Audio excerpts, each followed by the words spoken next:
Yo ahí veo dos cosas, ¿no? En primer lugar, que evidentemente si es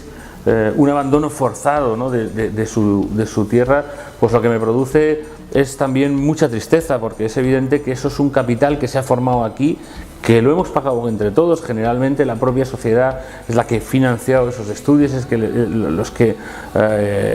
pues ha preparado a esas personas al fin y al cabo, y esas personas además tienen formación, tienen creatividad, y ese capital humano que se va, evidentemente es un desastre para nosotros, porque eso está dificultando el futuro. Si no es por obligación, sino simplemente es por ampliar estudios, por conocer nuevas fronteras, nueva información, nuevos conocimientos, eso es otra situación que también, por cierto, está cayendo, y esa sí que es necesario que se dé con el apoyo para que cuantos más jóvenes puedan salir a formarse y a conocer otras experiencias, mejor.